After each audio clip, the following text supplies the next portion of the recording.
The autumn light fell through Claire Morrison's apartment window in slanted gold, catching dust motes that danced in patterns she couldn't hear but could feel in the stillness of the air. Her hand moved across the Wacom tablet in fluid strokes, bringing color to a poster design for a Broadway musical she'd never attend. The irony wasn't lost on her. A deaf woman designing for theater. Her client's email sat open on the second monitor. "We absolutely love your work, Claire. There's something poetic about it. A deaf artist bringing our musical to life visually."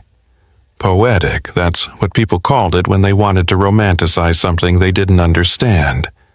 Claire saved her work and stretched her vertebrae, popping in a rhythm she could only feel through vibration. The Portland skyline was beginning its evening glow beyond her window, the city preparing for another Friday night she'd spend alone. 2 years since her mother's funeral. 2 years of navigating a hearing world that too often forgot she existed. She glanced at the clock.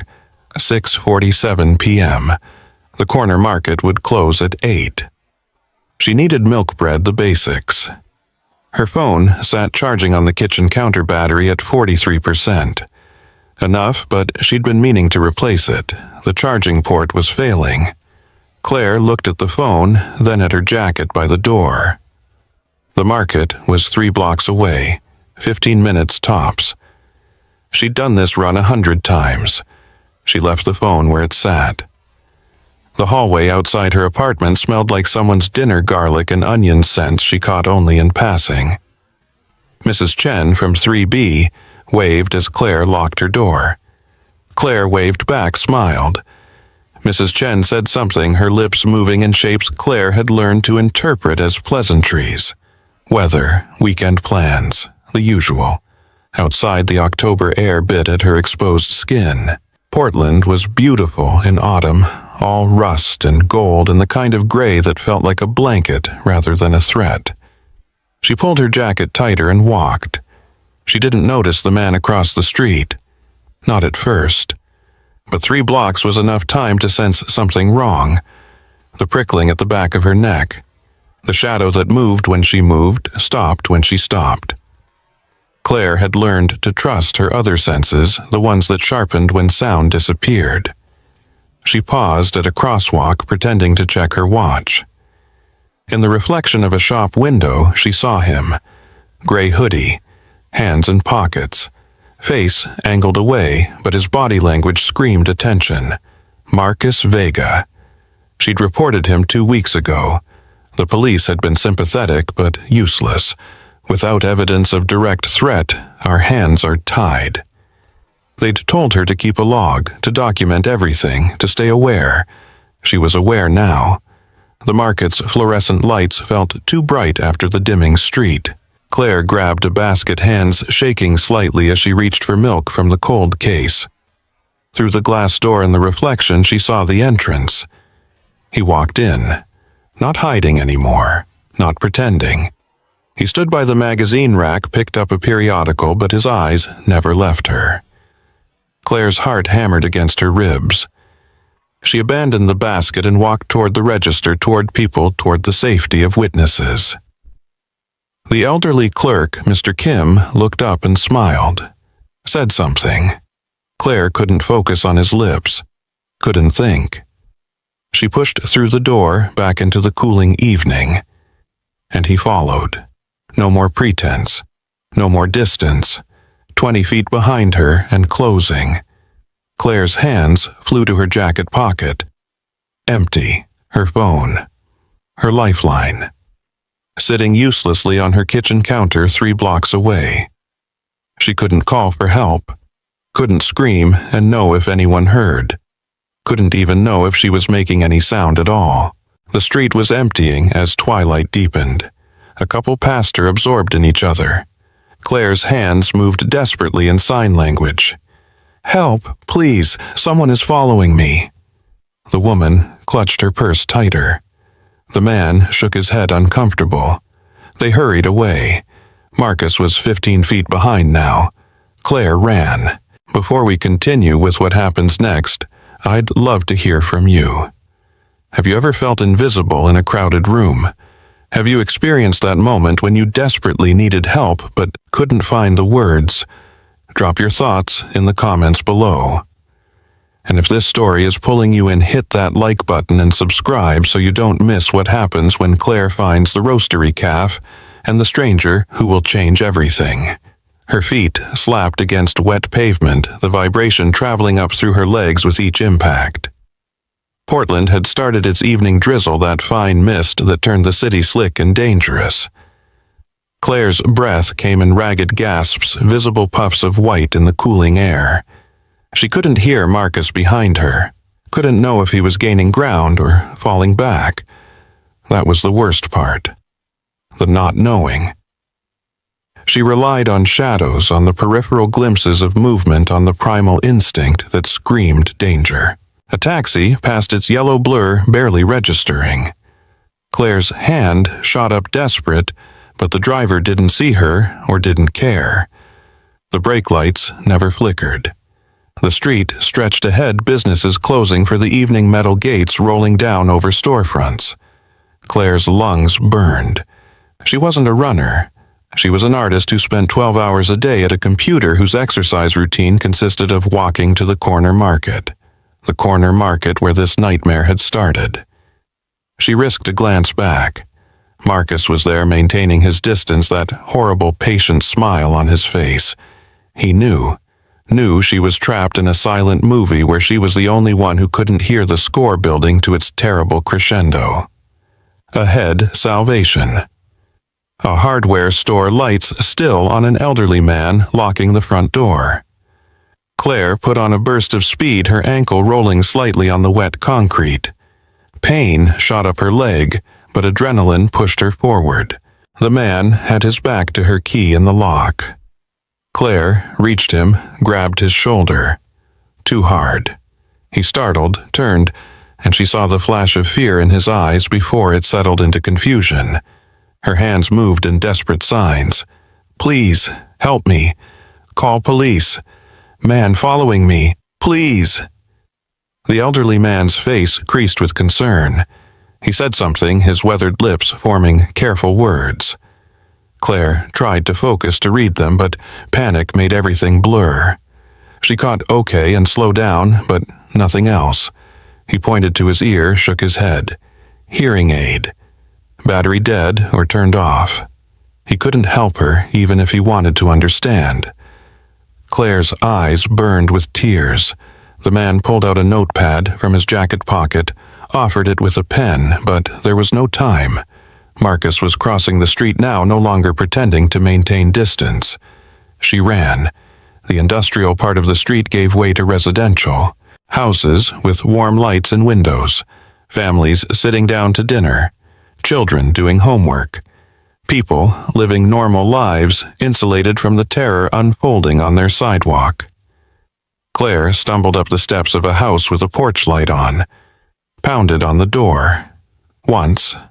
Twice. 3 times. Her fist ached. The door opened. A young woman, maybe 30, with a baby on her hip. She looked at Claire, at her wild eyes and heaving chest, and her expression shifted from surprise to wariness. Claire's hands flew through the air. Help! Please help! Someone following me. Dangerous. Please call 911. The woman bounced. The baby took a step back. Said something. Claire couldn't catch it, couldn't focus. The baby started to cry, its face scrunching up in that universal expression of infant distress. I'm sorry, the woman mouthed, clear enough that Claire understood. I don't know sign language. The door closed, slowly, apologetically, but it closed. Claire stood on the porch, shaking. She could see Marcus now standing under a streetlight half a block away. He'd lit a cigarette. The small orange glow marked him in the gathering dark. He was waiting. He had all the time in the world. She descended the steps on legs that felt like water. Fight or flight, her body screamed, but there was nowhere to fight, and she was running out of places to flee. 2 blocks ahead, the commercial district started again. Restaurants, bars, the Friday night crowd. safety in numbers. Claire pushed toward it, her wet hair plastered to her face, her jacket soaked through. A bus stop. 3 people waiting, scrolling through phones, living in their digital bubbles. Claire approached a woman about her age, professional-looking in a blazer and jeans. She tapped the woman's shoulder, not too hard this time, controlled despite the panic. The woman looked up from her phone, startled but not afraid. Claire signed, trying to slow her hands, trying to be clear. "I need help. A man is following me. I'm deaf. I don't have my phone. Can you call the police? Please." The woman's face registered understanding, then sympathy, then helplessness. "I'm so sorry," she said, and Claire caught the words on her lips. "I don't understand sign language." But the woman pulled out her phone, typed something, showed Claire the screen. "What do you need me to do?" Hope flared in Claire's chest. She pointed across the street. Marcus, no longer hiding, leaning against a building, watching. The woman followed her finger, saw him, and something in her posture changed. She believed. Her fingers flew across her phone. She showed Claire, "Calling 911 now." But Marcus saw. He straightened, flicked his cigarette into the gutter, and started walking. Not toward them. Away. Casual, unhurried. Just a man out for an evening stroll. The woman spoke into her phone, her eyes tracking Marcus as he turned a corner and disappeared. She looked at Claire, showed her the screen again. "They're sending someone. Can you stay here with us?" Claire nodded, but her whole body was shaking now. Delayed shock setting in. The woman put an arm around her shoulders, guided her to the bus stop bench. The other people waiting had their phones out now, recording or texting or posting whatever people did when something interesting interrupted their commute. A police siren wailed in the distance. Claire couldn't hear it, but she saw the woman's head turn, saw the flash of blue and red lights reflecting off the wet street. Marcus was gone, vanished into Portland's Friday night crowd like smoke. The police car pulled up. 2 officers emerged. The helpful woman spoke to them, gesturing to Claire, then to where Marcus had been. One officer approached Claire, a young woman with kind eyes. She said something. Claire pointed to her ears, shook her head. The officer's expression shifted to understanding. She pulled out a notepad, wrote, "Are you okay? Who was following you?" Claire took the pen with shaking hands, wrote, "Marcus Vega. I reported him 2 weeks ago. He's been stalking me." The officer read it, showed it to her partner. They exchanged looks. The partner spoke into his radio. They asked more questions through the notepad. Claire answered, her handwriting deteriorating as exhaustion set in. Yes, she'd reported him before. No, she didn't know why he was fixated on her. Yes, she was certain it was the same man. The officers were professional, sympathetic even, but Claire could read the subtext in their body language. Without Marcus here, without evidence beyond her testimony, there was little they could do. Again, they offered to drive her home. She declined. Wrote, "I need to walk, need to clear my head." The young officer hesitated, then wrote, "At least let us escort you part way, please." Claire nodded. They walked with her 3 blocks, their presence a comfort and a reminder of her vulnerability. At the edge of the commercial district, they stopped. "Will you be okay from here?" the officer wrote. Claire nodded, not trusting herself to write the truth. She wouldn't be okay. She hadn't been okay for 2 weeks, maybe longer. The officers left. The street swallowed her again. Claire walked without direction, just needing to move. The drizzle had become proper rain-cold drops that found their way past her collar. She should go home, lock her door, call someone. Except she'd left her phone, and who would she call anyway? Her friends from art school had scattered across the country. Her extended family existed in sporadic text messages and obligatory holiday cards. Her mother would have known what to do, would have been there with fierce protective love and practical solutions. But her mother was 2 years in the ground, and Claire was alone in a city that didn't speak her language. She turned a corner and saw it. The Roastery, a coffee shop she'd passed 100 times but never entered. Too crowded, too loud for someone who navigated the world through visual cues. But now, with rain soaking through to her skin and nowhere else to go, it looked like sanctuary. Warm light spilled from plate glass windows. People inside, couples and families and individuals absorbed in books or laptops. The kind of normal Friday evening Claire used to take for granted. She pushed through the door. Sound hit the hearing world as she entered. Music playing. Conversations layering over each other. The hiss of an espresso machine. The clink of ceramic and silverware.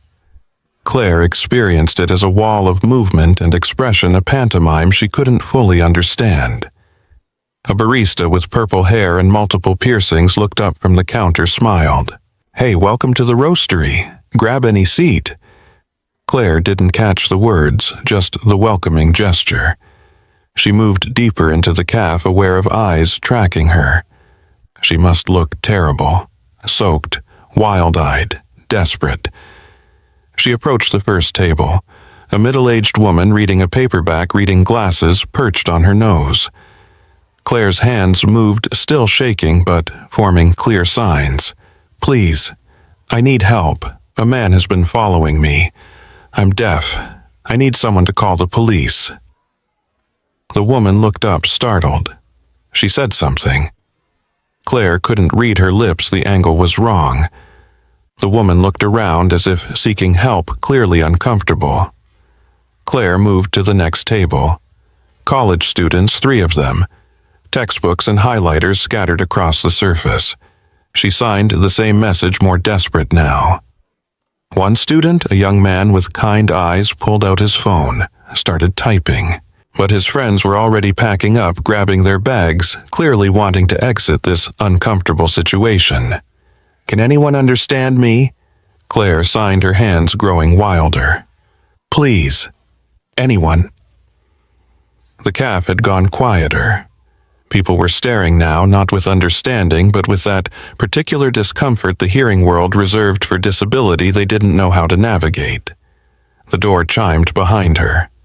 Claire didn't need to turn to know. She felt it. That cold presence that had been shadowing her for 2 weeks.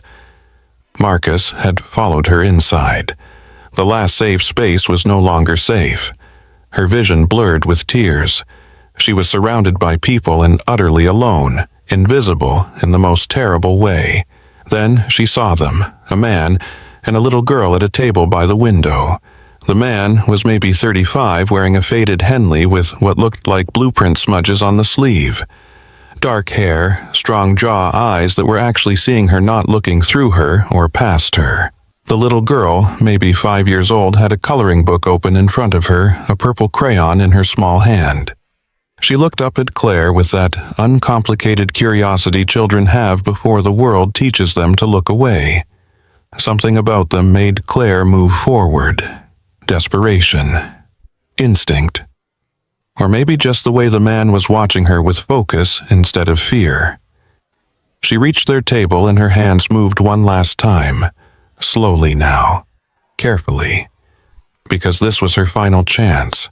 "Please help me. That man won't stop following me. He's been stalking me for weeks. I don't have my phone. I can't call for help. Please." The calf held its breath. And then the man's hands rose from the table. Moved with deliberate grace through the air, forming shapes Claire knew as well as her own heartbeat. "I understand you," he signed. "You're safe now. I'm going to help you." Claire's whole body went still. Someone understood. After 2 weeks of terror, after years of isolation, after a lifetime of being invisible, someone finally understood. "What's your name?" he signed. Claire, she managed, her hands trembling so badly she could barely form the letters. "My name is Claire." "I'm Nathan," he signed back, fluid and natural.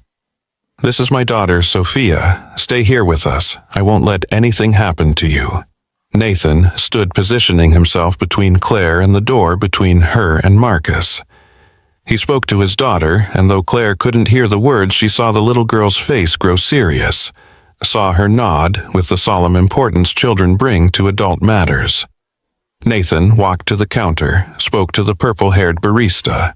Claire watched through tear-blurred eyes as the barista's expression changed from confused to alarmed. Watched her reach for the phone under the counter. Nathan returned, guided Claire into a chair next to Sophia. The little girl looked up at her with enormous brown eyes and offered something Claire's fractured brain took a moment to recognize. A purple crayon, the same gesture of comfort a child offers another child. Simple, pure, human. Claire took the crayon with shaking hands, and Sophia smiled, pushed her coloring book across the table. A butterfly half-colored in shades of purple and pink. "You can help me finish it," Sophia said, her small voice carrying the uncomplicated kindness of innocence. Nathan signed the translation and Claire nodded, picked up the crayon, started to color inside the lines while her whole body shook and tears streamed down her face, and somewhere behind her, Marcus Vega realized he'd made a terrible mistake. He'd followed his prey into a cage, and the door was closing. The police arrived in less than 10 minutes, though to Claire it felt like an eternity compressed into a single breath. She sat at the table, coloring Sophia's butterfly, the purple crayon moving in small, careful strokes that had nothing to do with art and everything to do with keeping her hands from shaking apart. Nathan stood between her and the door, a human shield. His posture was relaxed but ready, the kind of stillness that comes from absolute focus. Claire found herself watching his back, the way his shoulders filled the Henley, the way he shifted his weight slightly when Marcus moved. Because Marcus was moving, pacing near the magazine rack like a caged animal that had just realized the cage door was closing. His earlier patience had evaporated. He kept looking at the door, at Nathan, at Claire. Calculating. The cafe had gone strange and quiet. The barista Jade was pouring coffee with shaking hands. The college students had their phones out, not recording now, but texting frantically. The middle-aged woman had closed her paperback and was watching with the kind of horrified fascination people reserve for accidents they can't look away from. Sophia tapped Claire's hand, pointed to a spot in the butterfly's wing. Claire had colored outside the line. The little girl's correction was gentle, absent of judgment. Just a fact. Claire smiled through her tears and fixed it. The door opened. 2 police officers entered.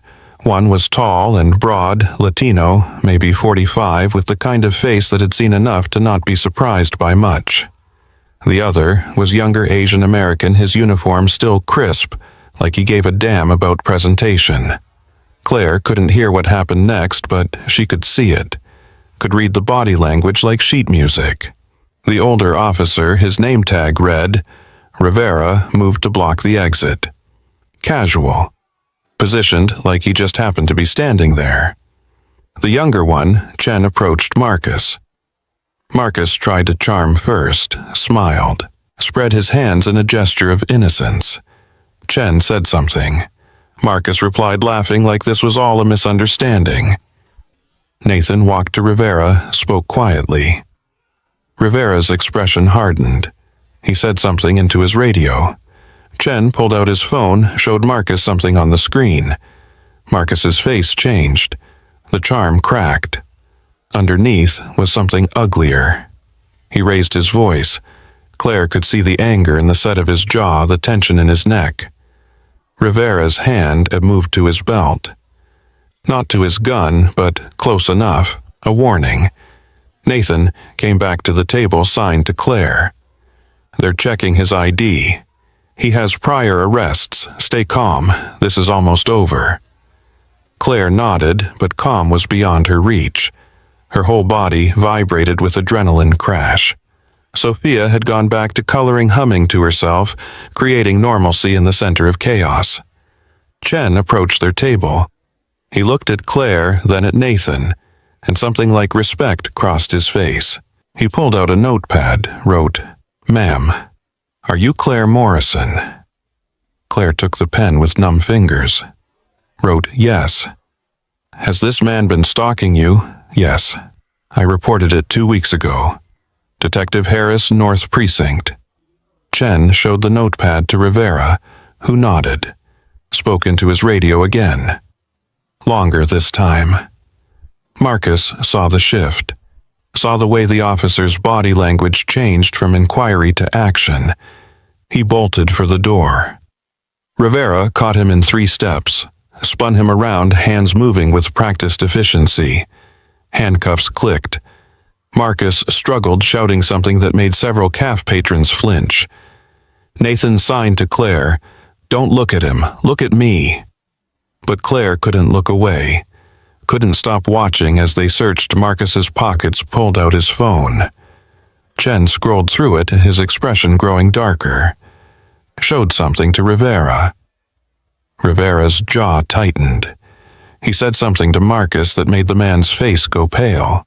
Chen came back to their table, wrote, "Ms. Morrison, we found photographs of you on his phone. Dozens of them, from the past 3 weeks. Timestamps, locations. This is enough for an arrest." He paused, then added, "We've also been looking for Mr. Vega in connection with 2 missing persons cases in Nevada. You're very lucky you found help tonight." The words on the page blurred. Very lucky, as if luck had anything to do with it. As if she hadn't been screaming silently for weeks while the world looked away. Nathan's hand covered hers on the table. Warm, steady, real.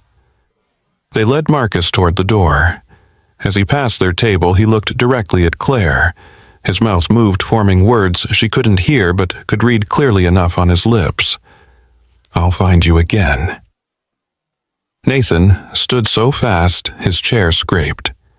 Positioned himself between Marcus and Claire, his body language radiating something that made Rivera grab Marcus's arm harder and move him toward the door faster. Marcus was gone. The door closed.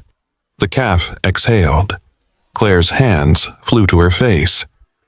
The tears came in a rush, ugly and desperate and relieving.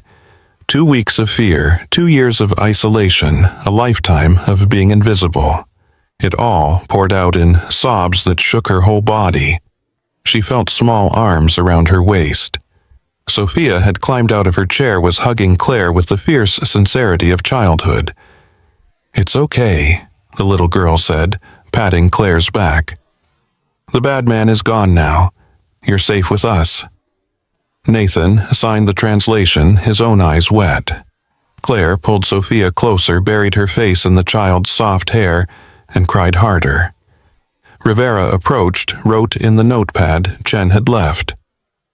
"We'll need a full statement, but not tonight. You've been through enough. Come to the station tomorrow, ask for me." He left his card. Claire took it with shaking hands. The CAF slowly returned to its normal rhythm. Conversations resumed. The espresso machine hissed. Jade brought over 3 cups of coffee without being asked. 1 for Nathan, 1 for Claire, and a hot chocolate for Sophia. Claire wrapped her hands around the ceramic mug, letting the heat seep into her frozen fingers. She couldn't drink it yet, couldn't make her throat work properly. But the warmth helped. Nathan signed, "Do you have someone you can call? Someone who can stay with you tonight?" Claire shook her head, signed back, "No one, just me." Something passed across Nathan's face. Recognition, maybe. Understanding. He signed, "I'm going to drive you home. Make sure you get inside safely. Is that okay? I don't want to be trouble." "You're not trouble. You're someone who needs help. That's different." The distinction mattered more than Claire could express. They sat in the CAF for another 20 minutes while Claire's breathing returned to normal. Sophia went back to her coloring book occasionally, glancing up to make sure Claire was still there. Nathan stayed close but not crowding, giving her space to fall apart and pull herself back together. When Claire finally stood, her legs were unsteady. Nathan offered his arm. She took it. The drive to her apartment was quiet. Nathan's truck was old, but clean, smelling faintly of sawdust and coffee. Sophia sat in her booster seat in the back, chattering about her coloring book, about the butterfly, about how Miss Claire was pretty even when she was sad.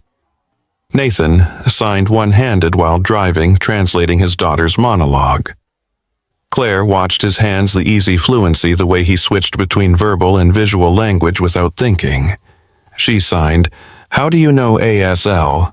My brother is deaf. I've been signing since I was 12. Not his daughter. His brother." Claire filed that information away, too exhausted to examine what it meant. They pulled up to her building. Nathan put the truck in park, turned to face her. Signed, "What floor? 3rd 3B. I'm walking you up." It wasn't a question. Claire was too tired to argue. She led them through the building's main door, up the stairs that smelled like old carpet and other people's cooking. Her hands shook as she tried to unlock her apartment door. Nathan gently took the keys, unlocked it for her, handed them back. He stepped inside first, flipped on lights, checked the small space with the thoroughness of someone who understood threat assessment. Bedroom, bathroom, kitchen, closet. "Empty," he signed. "You're safe." Sophia had fallen asleep in Nathan's arms during the walk-up. Dead weight, her head on his shoulder, mouth slightly open. Claire felt a pang watching them, family, the kind of wholeness she'd lost 2 years ago. Nathan shifted Sophia carefully, signed one-handed. "Lock the door behind me. Keep your phone close. If you need anything at all, call me." He pulled out his phone, typed his number, showed her the screen. Claire added it to her contacts with fingers that felt disconnected from her body. "Thank you," she signed. "I don't know how to." "You don't have to thank me. I'm just glad you found us." Us. Claire looked at the sleeping child, at the man holding her with such practiced ease, and felt something shift in her chest, loneliness maybe, or the absence of it. Nathan left. Claire locked the door behind him. Through the deadbolt, hooked the chain. Then she slid down to the floor and cried until she had nothing left.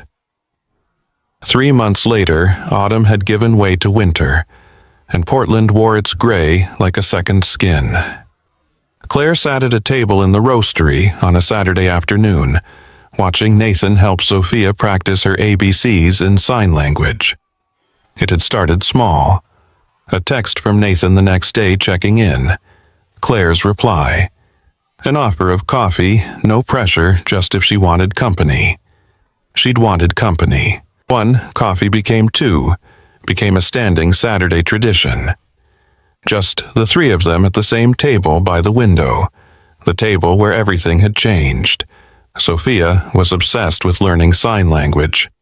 She practiced constantly, her small hands forming shapes with intense concentration.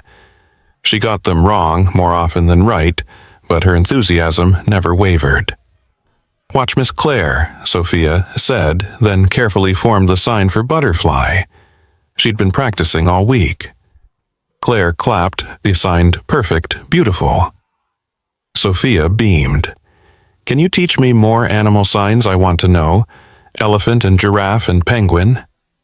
Nathan translated, and Claire spent the next 10 minutes teaching Sophia the animal kingdom in ASL. The little girl's laughter was silent to Claire, but she could see it in the scrunch of her nose, the way her shoulders shook, the pure joy radiating from her small body. These Saturdays had become the anchor of Claire's week, the marker between before and after. She'd been to the police station, given her statement. Marcus Vega was awaiting trial, held without bail due to his connection to the Nevada cases. Claire tried not to think about what might have happened if she'd never walked into this cafe. Nathan caught her eye, signed, "You okay?" She nodded. More than okay. For the first time in 2 years, maybe longer, she felt connected to something, to someone. The weeks accumulated like snowfall. Quiet, steady, transformative. Nathan invited her to the Portland Art Museum on a Sunday. Sophia ran ahead, her purple coat bright against the museum's white walls. They stood in front of a Rothko, 3 figures absorbing color and light. Claire signed an explanation of color theory, trying to translate visual music into language. Sophia tried to sign beautiful, but accidentally formed the sign for bathroom. All 3 of them dissolved into laughter. Another Saturday, Claire invited them to her apartment for lunch. Sophia fell asleep on the couch after eating, and Claire and Nathan sat at her small kitchen table, tea cooling between them. Nathan's hands moved through the air, telling her about his work. He was an architect designing spaces for people to live and work and dream. His hands were builder's hands, scarred and capable, but they moved through sign language like poetry. Claire found herself watching those hands more than she should. She told him about her mother, about the stroke that came without warning, about learning to navigate the world alone, about the silence that felt less like peace and more like exile. Nathan's hand covered hers on the table, just for a moment, but long enough for Claire to feel the warmth, the calluses, the steadiness. "You're not alone anymore," he signed when he pulled back. Claire wanted to believe him. One evening, Nathan invited her to his house for dinner. It was a small bungalow in northeast Portland, the kind of place that felt lived in and loved. Photographs covered the walls. Claire found herself drawn to one in particular, a woman with dark hair and a brilliant smile holding a baby. The baby was Sophia, maybe 6 months old. The woman was beautiful in that effortless way some people are like. Happiness was her default setting. "That's Amelia," Nathan said, coming to stand beside Claire. "Sophia's mom." Claire had noticed the wedding ring he still wore, had wondered but never asked. She signed what happened. Nathan's hands moved slowly like the story was heavy. Genetic heart defect. Completely undetected her whole life. She was dancing with Sophia in our kitchen one morning. 2 weeks later, she was gone. "I'm so sorry. It's been 2 years. Some days are harder than others." He paused, looked at the photograph. "But I have Sophia, and lately I have Saturday afternoons that don't feel quite as empty." He looked at Claire when he said it, and something passed between them that had nothing to do with sign language and everything to do with recognition. 2 people who'd lost things. 2 people who understood what it meant to rebuild. The weeks turned into months, and Claire found herself thinking about Nathan at odd hours, while sketching, while falling asleep, while making her morning coffee. She caught herself buying a purple notebook because it reminded her of Sophia, caught herself checking her phone too often, waiting for Nathan's texts, caught herself caring in ways that felt dangerous and necessary all at once. One Saturday, Sophia tugged on Nathan's sleeve. "Daddy, can Miss Claire come to my birthday party, please?" Nathan translated, raised his eyebrows in question. Claire signed yes before she'd fully thought it through. The party was beautiful chaos. Children everywhere, deaf and hearing mixed together, all of them communicating in that fluid way kids have before the world teaches them barriers. Nathan's mother was there, a warm woman who hugged Claire like they were old friends. "I'm so glad Nathan found you," she said, and Nathan translated. "He's been alone too long." Claire watched Nathan across the yard, surrounded by children, helping Sophia blow out her candles. Watched the way his face lit up when his daughter was happy. Watched the way he glanced over, caught Claire's eye, smiled. Something in her chest tightened and loosened all at once.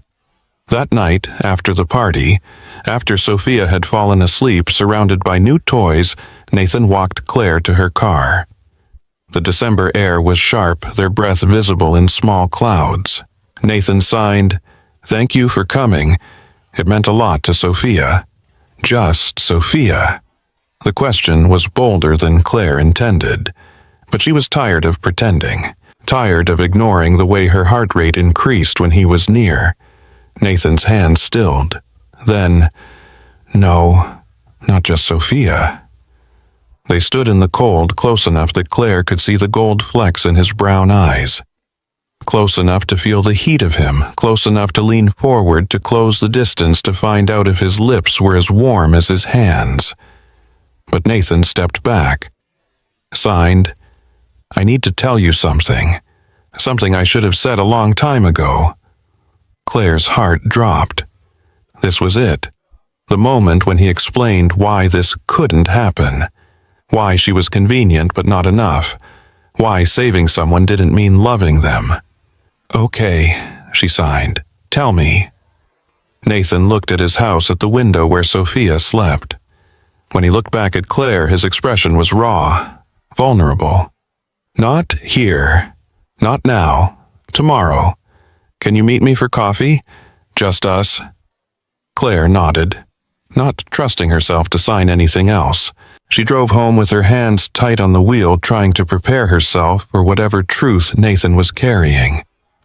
Trying to remember that she'd been alone before, that she could be alone again if she had to be.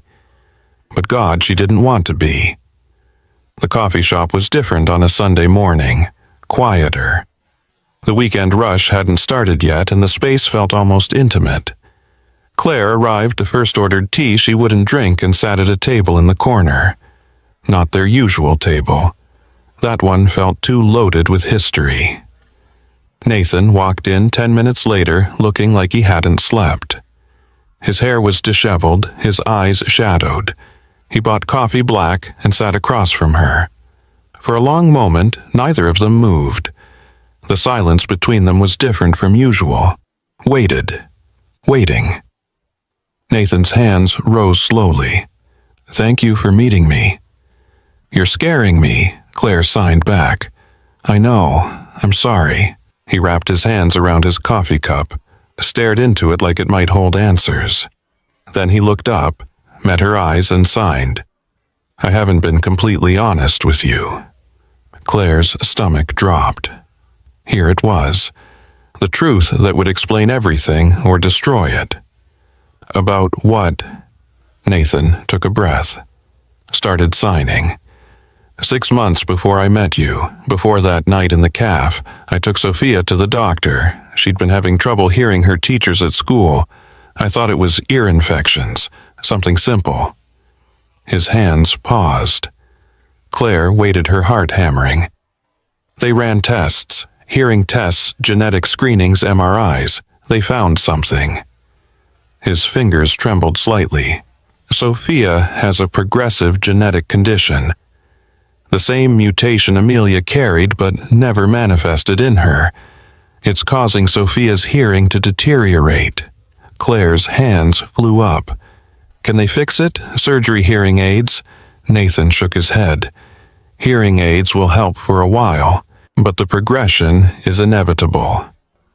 By the time she's 12, maybe sooner, she'll be completely deaf." The words hung between them. Complete. Inevitable. Deaf. Claire's mind spun. Sophia. Bright, beautiful, chattering Sophia who sang off key and laughed at her own jokes and asked 1,000 questions a day. That Sophia was going to lose her hearing. "How long have you known?" Claire signed. 8 months. "And you didn't tell me..." Nathan's face crumpled. "I didn't know how. At first you were just someone I helped, then you became someone I cared about, and I was terrified you'd think I was using you, that I'd only gotten close to you because of what you could offer Sophia." Claire stood up, walked to the window, pressed her forehead against the cool glass. Behind her she felt Nathan's presence, his uncertainty. She turned, signed sharply, "Were you using me?" "No." His hands were emphatic. "God, no. I fell in love with you somewhere between the police station and the art museum. Between teaching Sophia the sign for elephant and watching you laugh at her terrible attempts at fingerspelling. I fell in love with you because you're brilliant and strong and you see the world in ways that make me want to be better." The confession should have warmed her. Instead, it made her angry. But you still didn't tell me. You let me get attached to your daughter, let me spend months with her, and you never once mentioned that she's facing exactly what I faced, that she's about to lose everything I lost. I know. Do you? Claire's signs were sharp-cutting. Do you have any idea what it's like to wake up one morning and the world is gone, to watch your mother's mouth move and realize you'll never hear her voice again? To feel like you died, but everyone expects you to keep living. Nathan's hands rose. No, I can't know that. I can only imagine, and even my imagination isn't enough. That's why I need you. To fix your daughter. To show her she's not broken. Claire laughed, bitter and silent. Signed, I am broken, Nathan. I've been broken for 19 years. You're the strongest person I've ever met. You met me running terrified from a stalker. And you survived. You're here. You built a career, a life. You didn't let the silence destroy you. Nathan stood, moved closer, but didn't touch her. I'm not asking you to fix Sophia. I'm asking you to help me prepare her, to show her that going deaf doesn't mean her life is over. That she can still be happy, still be whole. What if I can't show her that? What if I don't believe it myself? The question hung between them, raw and honest. Nathan's hands moved gently now. Then maybe you both need to learn it together. Claire turned away, looked out at the Portland street at people walking past living normal Sunday lives. She thought about Sophia, about the little girl who'd offered her a purple crayon in the middle of a crisis, who learned sign language like it was magic instead of necessity, who looked at Claire with uncomplicated affection. That little girl was going to suffer, was going to wake up one morning to silence, was going to grieve everything Claire had grieved. Unless someone prepared her. Unless someone showed her that deaf didn't mean dead. I need time, Claire signed. I need to think. Nathan nodded. I understand. Take all the time you need. He left. Claire stayed staring at her cold tea, trying to figure out how she felt. Angry, betrayed, terrified, and underneath it all, heartbroken for a little girl who didn't yet know what was coming. Claire didn't go home. She drove to the coast to Cannon Beach, where the winter ocean crashed against rocks in patterns she could see but not hear. She walked for hours, hands shoved in her pockets, mind churning. She thought about being 7 years old, about the morning everything changed. She'd woken up to silence so complete it felt like drowning, screamed for her mother, couldn't hear her own voice, couldn't hear anything. The world had simply stopped making sound. Meningitis, the doctor said later. Rare complication. Permanent damage. So sorry. Her mother had been a music teacher. Piano, voice, guitar. Their house had been filled with sound. And then it wasn't. Claire remembered her mother's face, the devastation in her eyes, when she realized her daughter would never hear music again, would never hear her sing, would never experience sound the way hearing people took for granted. But her mother had learned, had taken ASL classes, had become Claire's advocate, her interpreter, her bridge to a world that didn't speak her language, had fought school boards and doctors and insurance companies, had made sure Claire never felt less than. And when Claire's father left, unable to handle having a deaf daughter, her mother had held Claire and signed, "His loss, you are perfect exactly as you are." Claire's mother had made her believe it, had shown her that deaf wasn't a deficiency, just a difference. Standing on the beach, watching waves, she couldn't hear Claire realize she'd been lying to Nathan. She wasn't broken. Her mother had made sure of that. But she was scared, terrified of watching another little girl go through what she'd gone through, of not being enough to help, of failing when it mattered most. The sun was setting when Claire drove back to Portland. She stopped at a convenience store, bought a notebook and a pen, sat in her car and started writing, not in English, in memories. She wrote about being 8 and refusing to go to school because the other kids stared. About her mother making her go anyway, making her be brave. She wrote about being 10 and discovering art, about how drawing gave her a voice that didn't need sound. She wrote about being 12 and going to her first deaf community event, about meeting other kids who signed, who understood, who didn't make her feel alien. She wrote about being 15 and falling in love with a deaf boy named Marcus. Different Marcus. Kind Marcus, who taught her that communication was about connection, not sound. She wrote about being 17 when her mother had the stroke, about losing the one person who truly understood her, about the isolation that followed. She wrote about being 26 and running through Portland streets terrified and alone, convinced no one would help.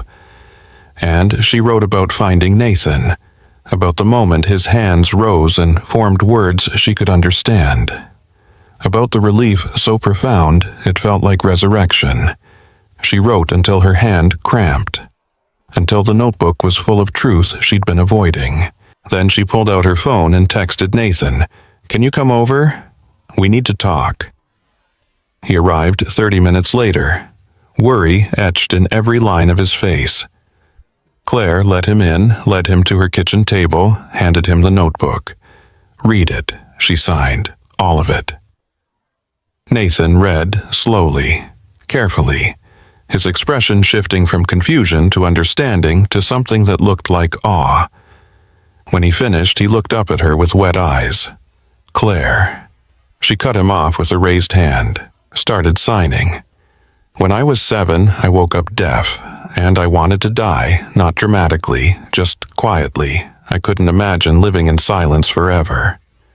Her hands moved steadily, sure. "My mother wouldn't let me. She made me fight, made me live, made me believe I was still whole." Nathan nodded, waiting. "She died 2 years ago, and I forgot. I forgot that I'm whole. I forgot that being deaf is just part of who I am, not all of who I am. I let myself become isolated again. I let the silence feel like a prison instead of just a different kind of quiet." "You're not isolated anymore," Nathan signed. "No, because of you. Because you saw me when everyone else looked away." Claire took a breath. "Sophia is going to go through what I went through. She's going to grieve. She's going to be angry and scared and lost. And I can't stop that.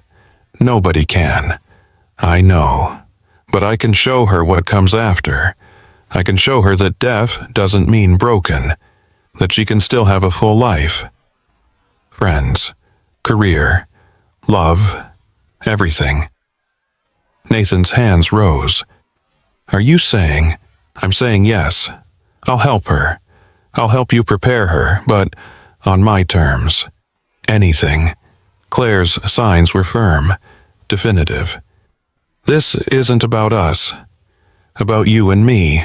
This is about Sophia, about giving her the best possible chance to navigate what's coming. I need you to understand that." "I do. Do you?" "Because I need to know you didn't fall in love with me because I'm convenient. Because I can teach your daughter sign language and make your life easier." Nathan stood, closed the distance between them. His hands moved in the small space separating their bodies. "I fell in love with you because you're fearless. Because you walked into that calf terrified and still asked for help. Because you color outside the lines in Sophia's coloring books and pretend it was an accident. Because you laugh at my terrible sign puns. Because when you look at me, I feel seen in a way I haven't felt since Amelia died." He paused. "Sophia needs you, but I need you too. And those are separate things. I promise you, they're separate things." Claire wanted to believe him, needed to believe him. She signed, "I'm going to help Sophia, but you and me, we need to go slow. I need time to trust this, to trust that I'm not just a solution to your problem. However slow you need, I'm not going anywhere. They stood in her small kitchen, the air between them charged with possibility and fear, and something that felt like hope. "Tell me about her prognosis," Claire signed. "Everything. I need to know what we're dealing with." Nathan pulled out his phone, showed her medical reports, doctor's notes, genetic test results. They sat at her table for hours, going through every detail. The timeline, the progression, what sounds Sophia was already losing. What would go next? By midnight, they had a plan, rough but workable. Introduce Sophia to the deaf community slowly. Make it feel natural, not scary. ASL classes, but framed as learning a cool new language, not preparation for loss. Deaf mentors, kids her age, who could show her that life continued after silence. "When do we tell her?" Claire signed. Nathan's face clouded. "The doctors said to wait, to let her be a kid for as long as possible. The doctors are wrong." "What?" Claire's signs were gentle but firm. "I was 7 when I went deaf. Nobody prepared me. Nobody warned me. One day I could hear, the next I couldn't. It was traumatic, terrifying. I thought I was dying." She paused, gathering her thoughts. "Sophia is 6, old enough to understand in simple terms. We don't have to tell her everything, but she deserves to know why she's learning sign language, why she's meeting deaf kids. She deserves to be part of her own story." Nathan looked at his hands. At the wedding ring he still wore. "Amelia and I used to fight about this, about how much truth kids can handle. She always said more than we think. She was right. When should we tell her?" "Soon, together, you, me, and her. We make it a conversation, not an announcement. We answer her questions. We let her feel whatever she feels, and we promise her she won't be alone." Nathan nodded slowly. Okay. We'll tell her next weekend. Give me time to figure out how to say it." Claire reached across the table, covered his hand with hers. The wedding ring was smooth under her palm. "You don't have to do this alone anymore. That's what I'm trying to tell you. You've been carrying this for 8 months by yourself. But now there's 2 of us." Nathan turned his hand over, laced his fingers through hers. The contact was electric, simple, perfect. They stayed like that for a long moment. 2 people who'd lost things. 2 people who'd found each other in the chaos. 2 people about to guide a little girl through the hardest thing she'd ever face. "Thank you." Nathan signed one-handed, not letting go of Claire's hand. "For saying yes. For being brave. For being you. Thank you for seeing me, for understanding me, for trusting me with something this important." Nathan stood reluctantly, releasing her hand. "I should go. Sophia's with my mom, but it's late." Claire walked him to the door. In the hallway, Nathan turned back. Signed, "I meant what I said earlier. About falling in love with you. That's real. That's separate from everything else. I need you to know that." "I know. I'm just scared." "Of what? Of this not being real? Of being wrong? Of losing something before I've even really had it?" Nathan cupped her face gently. His hands were warm, calloused, steady. "I'm scared too, but I'm willing to be scared if it means having you in my life." He kissed her forehead, soft, chaste, full of promise. Then he left, and Claire stood in her doorway, watching him go. Her hand pressed to where his lips had been.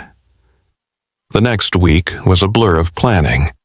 Claire reached out to the Portland Deaf Community Center, connected with counselors who specialized in helping newly deaf children. She pulled together resources, books, videos, testimonials from adults who'd lost their hearing as kids. She and Nathan met twice more, going over logistics. Building a timeline. Figuring out how to tell Sophia in a way that would be honest, but not terrifying. Claire also did something she hadn't done in years. She called her aunt in Seattle, her mother's sister. the one person left who remembered Claire before she went deaf. "Claire, honey, is everything okay?" Claire had forgotten how to have phone conversations. She texted, "Can you video chat? I need to see you to talk." They switched to video. Her aunt's face filled the screen older than Claire remembered, but still warm. Claire signed, and her aunt followed along, rusty but functional. "I need to ask you something. About when I first went deaf." "Of course, anything." "How did Mom know what to do? How did she know how to help me?" Her aunt smiled sadly. "She didn't. Not at first.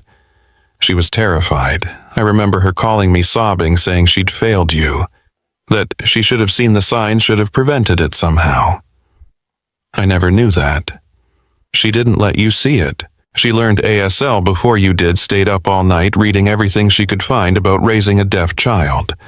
She made mistakes, a lot of them, but she never stopped trying, never stopped fighting for you." Claire's eyes burned. "I'm helping a little girl who's losing her hearing, and I'm terrified I won't be enough, that I'll fail her." Her aunt's expression softened. "Your mother would tell you that being enough isn't about being perfect. It's about being present, about showing up, about loving someone through their worst days and celebrating their best ones. What if I can't do it?" "You can. You're your mother's daughter. You know exactly what this little girl needs because you lived it. Trust yourself." After the call ended, Claire sat in the dark of her apartment thinking about her mother, about sacrifice and love and the ways we save each other. She pulled out her sketchbook, started drawing, not for work, for herself. She drew Sophia as she was now, bright hearing, full of questions. Then she drew Sophia at 10, at 12, at 16. In each drawing, the girl was different but whole, signing, laughing, living. Not diminished by deafness, just different. Changed but not broken. In the final drawing, Sophia was an adult, maybe 25. She stood with a group of friends, all of them signing, all of them clearly deaf. And she was smiling, truly, genuinely happy. Claire looked at the drawing for a long time. Then she wrote beneath it, "She doesn't have to be afraid like I was. She has us." Saturday came. Nathan picked Claire up in the morning. Sophia buckled in the back seat. "Miss Claire," the little girl signed, beaming. "We're going to the park. Want to come?" Claire signed back. "I'd love to." They spent the morning at Laurelhurst Park. Sophia ran ahead chasing ducks, climbing on playground equipment, living in the moment the way children do. Nathan and Claire followed hands, occasionally brushing, not quite ready to define what they were becoming. At lunch, they sat at a picnic table. Sophia had a peanut butter sandwich, half of which ended up on her face. Nathan wiped it off patiently. Then he looked at Claire. Signed, ready. She nodded. Nathan turned to Sophia, spoke, and signed simultaneously. "Sweetie, Miss Claire and I need to talk to you about something important. Something about your ears." Sophia's face grew serious instantly. "Am I in trouble?" "No, baby, not at all. But we need to tell you something, and we need you to listen carefully. Can you do that?" Sophia nodded solemnly. Nathan took a breath.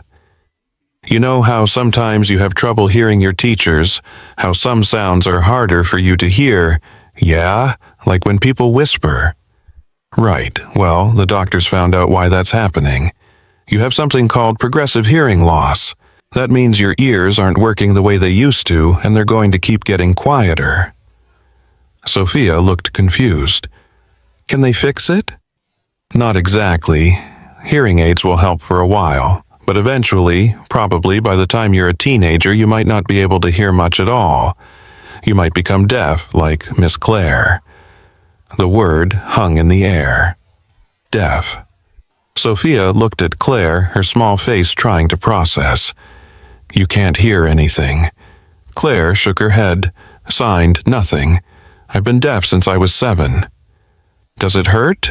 No, it doesn't hurt. It's just different. Sophia was quiet for a long moment. Then, will I still be able to talk? Nathan signed, yes. You can talk as much as you want, and you can also sign like we've been learning. Signing is just another way to talk. Will people still like me? Claire's heart broke. She reached across the table, took Sophia's small hand. Signed, people who matter will like you no matter what. The people who don't, you don't need them anyway. Sophia's eyes filled with tears.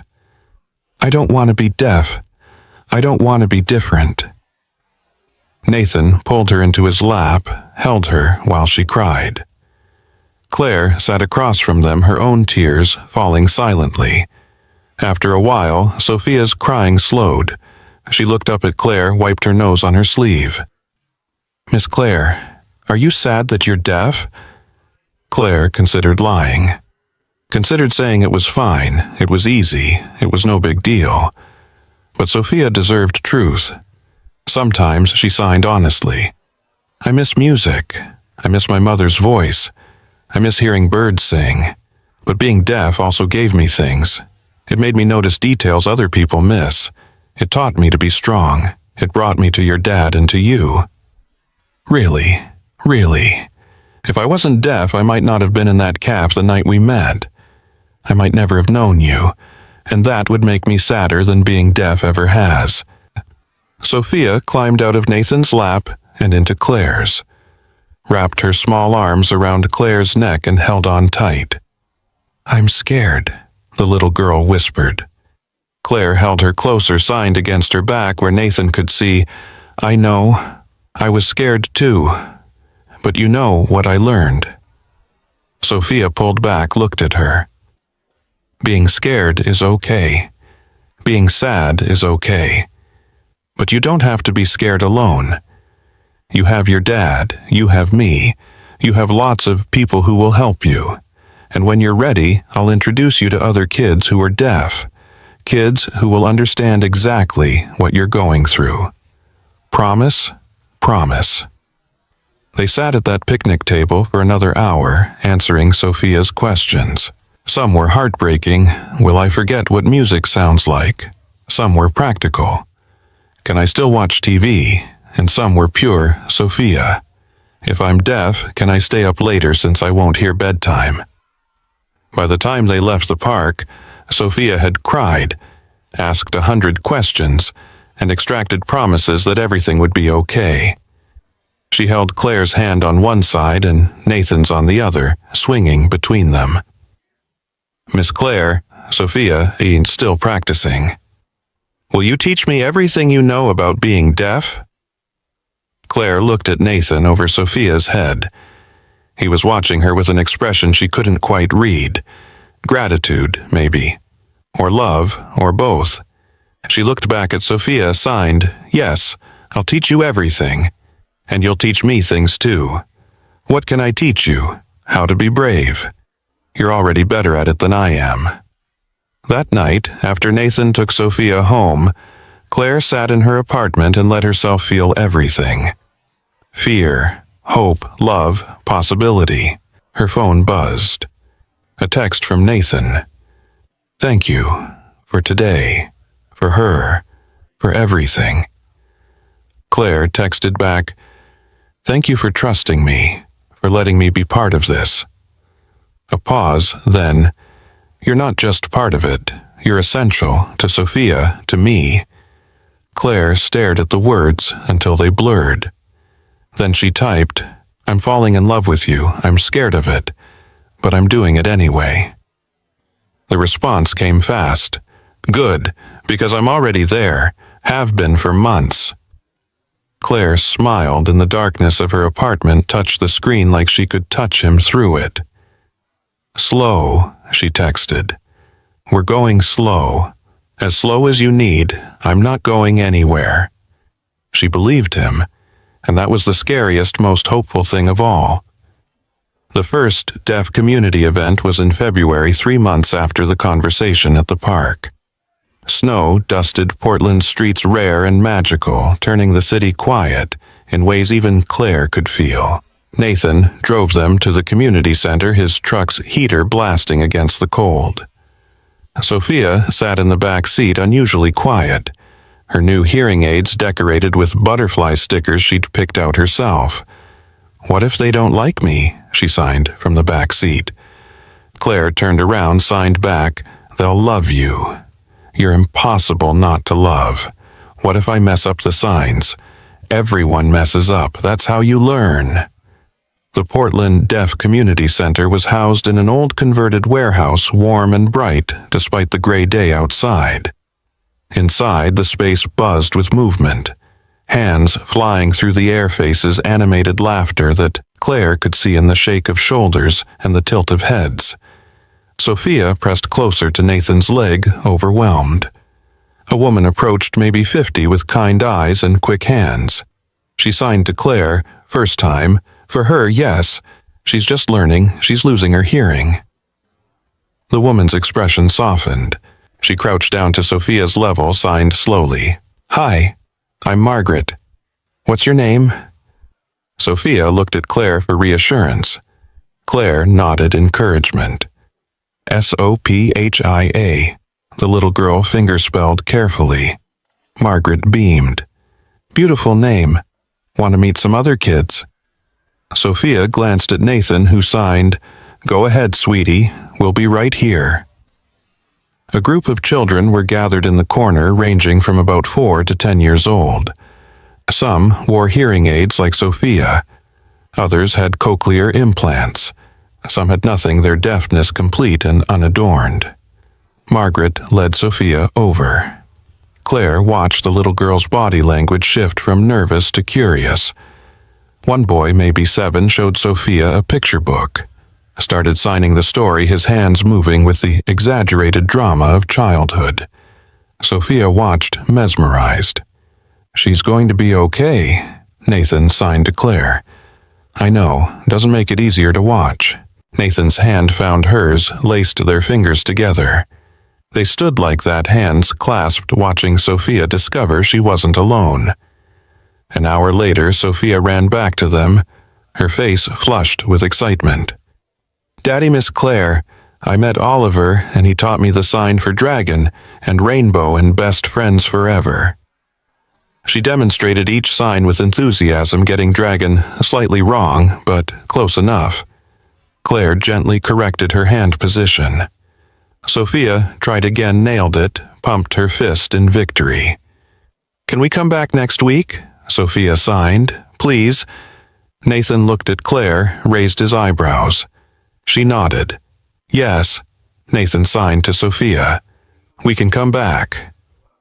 The weeks accumulated like brushstrokes on a canvas. Slow, layered, transformative. March brought storytelling night. A deaf performer named David told The Tortoise and the Hare, using only his body and hands. No voice, no props, just pure visual poetry. Sophia sat cross-legged on the floor, completely absorbed.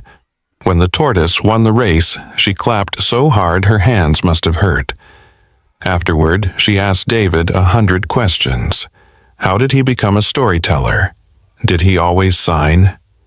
What was his favorite story? David answered each question with patience and warmth, and Claire watched Sophia soak it in. Watched her realize that being deaf didn't mean being limited, just different. In April, Sophia's hearing took another downward turn. The audiologist adjusted her hearing aids, but certain frequencies were simply gone now. High-pitched sounds, whispers, the subtle of rain on windows.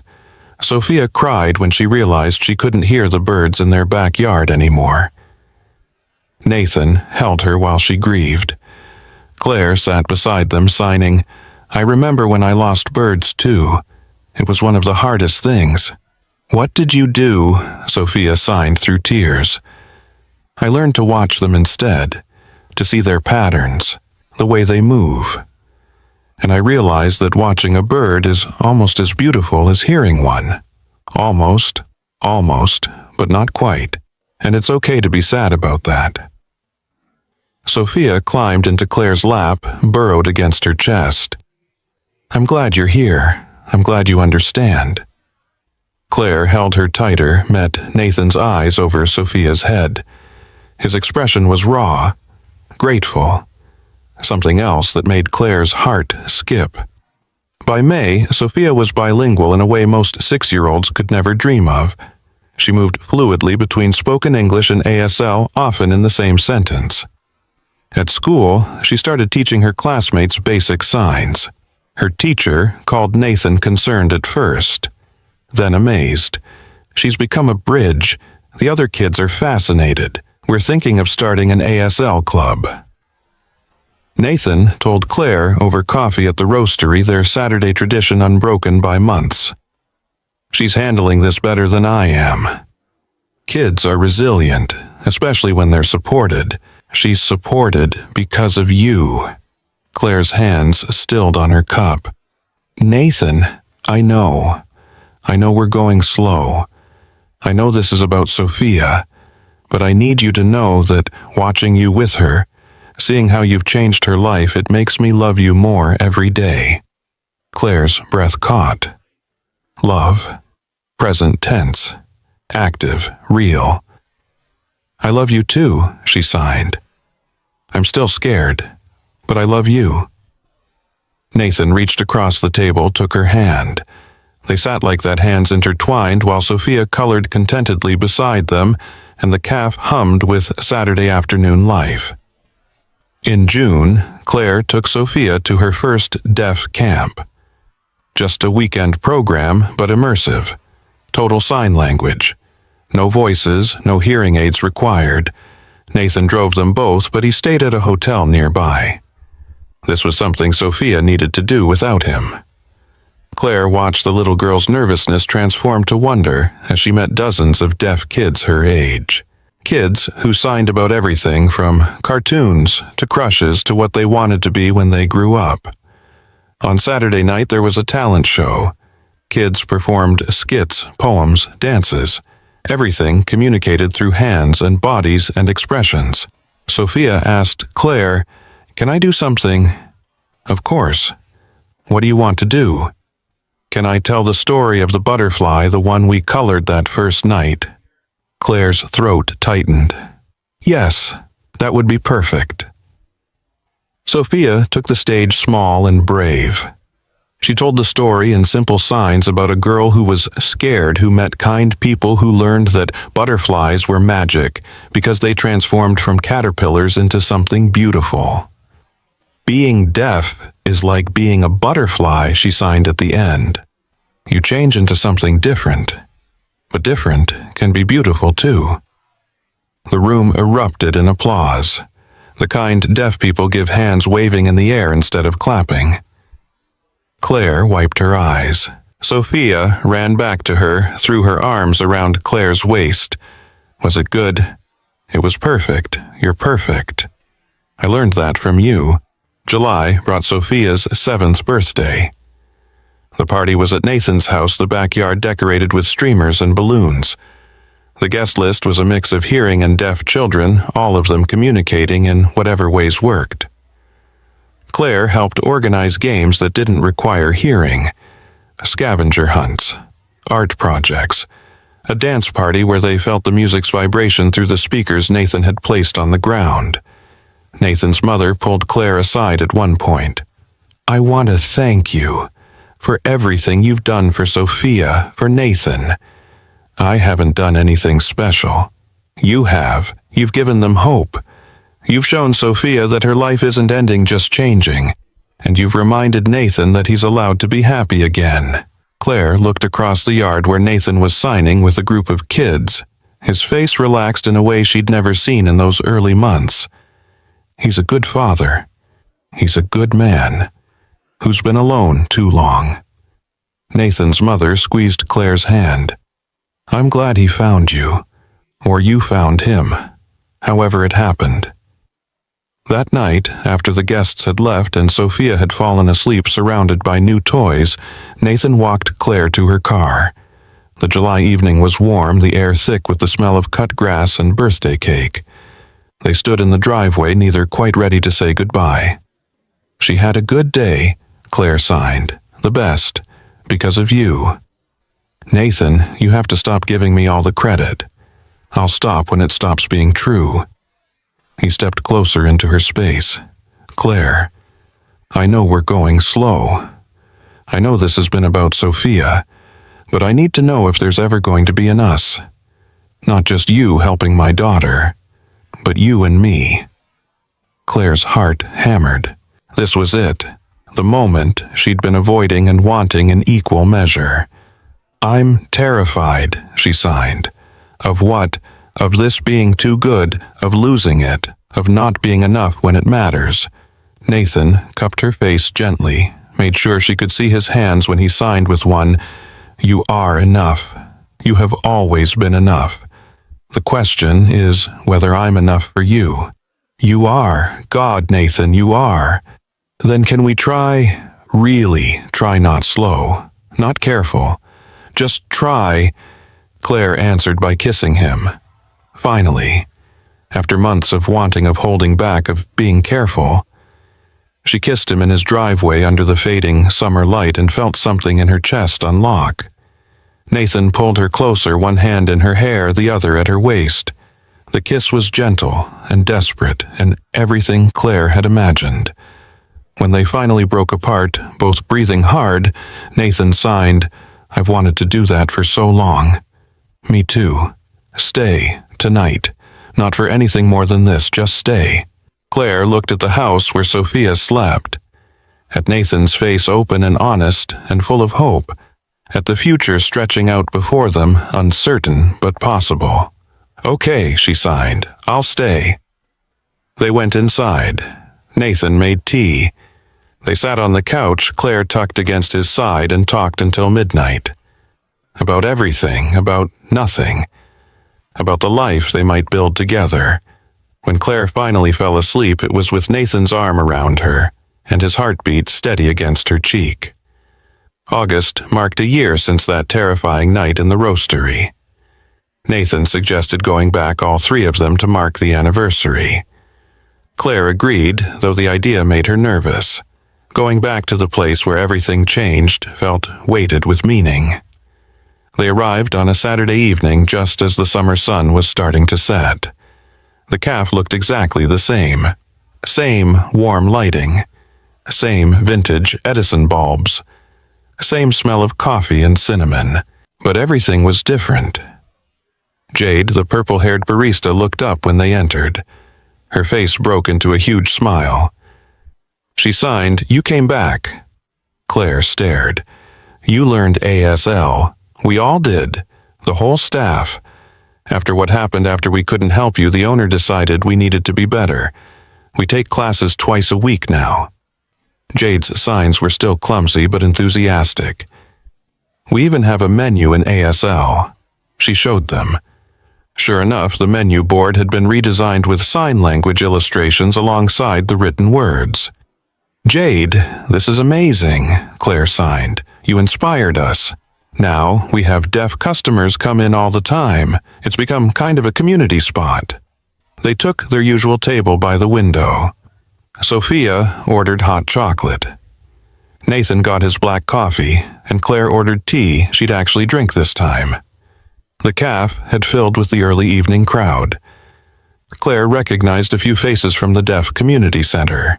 They waved, signed greetings. Sophia signed back, comfortable and confident. Hard to believe it's been a year, Nathan signed.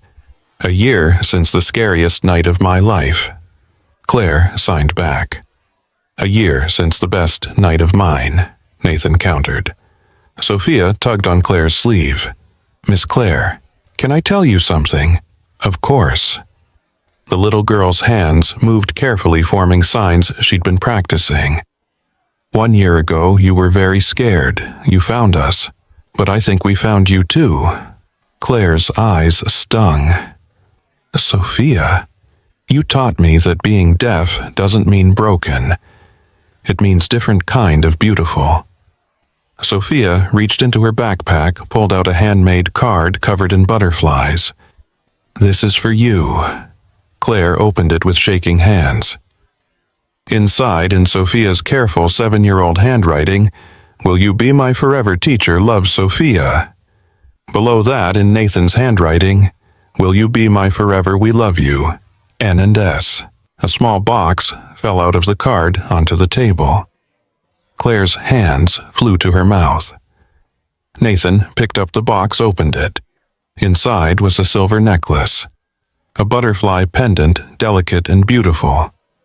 "It opens," Nathan signed. Claire took it with trembling fingers. The butterfly split in half, revealing a locket. Inside was a photo she recognized from the art museum trip. The three of them, Sophia in the middle, all of them laughing.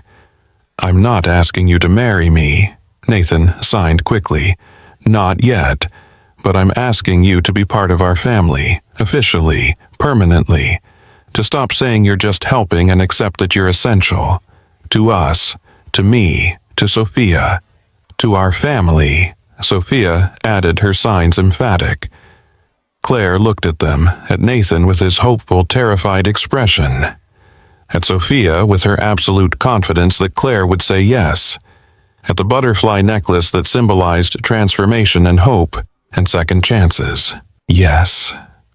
She signed her hands, shaking so much she almost couldn't form the words. Yes. Yes. Yes. Nathan's face broke into a smile so bright it could have powered the calf. He stood, pulled Claire up, kissed her right there in front of Sophia and Jade and the entire Saturday evening crowd. Sophia made exaggerated gagging sounds, then giggled. "Does this mean Miss Claire gets to live with us?" Nathan pulled back from the kiss just enough to sign, "If she wants to. Someday."